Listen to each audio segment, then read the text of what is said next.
మనం భోంచేసే ముందు ప్రార్థన చేయాలని మన పెద్దవారు చెప్తూ ఉంటారు. ఎందుకు? ఇందులో ఆంతర్యం ఏంటి?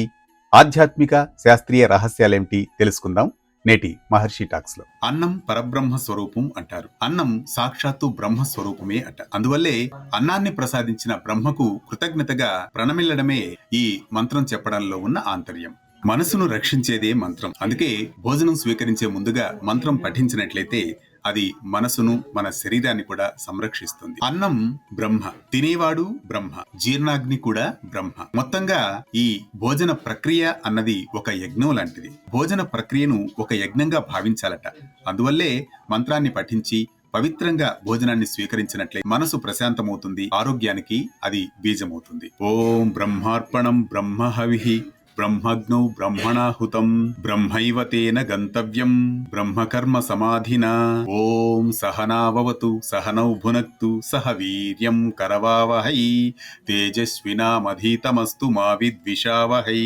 ఈ మంత్రాన్ని పఠించిన తర్వాతే మనం భోజనం స్వీకరించాలని పెద్దలు చెప్పారు. భోజనానికి ముందు మంత్రం తెలియకపోయినా ఓం అని భగవంతుని స్మరించి భోంచేసినా చాలు. అది మనసును రక్షిస్తుంది, శరీరానికి ఆరోగ్యాన్ని ఇస్తుంది. మొబైల్ చూస్తూ, టీవీ చూస్తూ మాత్రం భోంచేయడం వల్ల అటువంటి భావాలు కూడా ఆహారం ద్వారా మిళితమై మన శరీరంలోకి ప్రవేశించే అవకాశం ఉంది. భోంచేసేటప్పుడు మనసు ప్రశాంతంగా ఉండడం కోసమే మంత్రాన్ని పఠించాలని చెప్పారు మన పెద్దవారు. ఇక సైంటిఫిక్ గా కూడా మనం పరిశీలించినట్లయితే మంత్రం పఠించి ప్రశాంతంగా భోజనం స్వీకరించడం వల్ల స్ట్రెస్ హార్మోన్లు కంట్రోల్లో ఉంటాయి, మనసు ప్రశాంతమవుతుంది. మొదటి ముద్ద తీసుకున్న వెంటనే జీర్ణ ప్రక్రియ మొదలవుతుంది.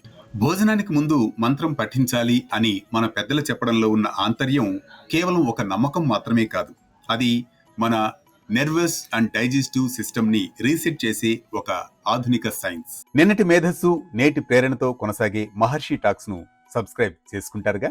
ఇలాంటి మరింత భక్తి సమాచారం అప్డేట్స్ కోసం మీ మొబైల్లో వెంటనే డౌన్లోడ్ చేసుకోండి వేటు న్యూస్ యాప్.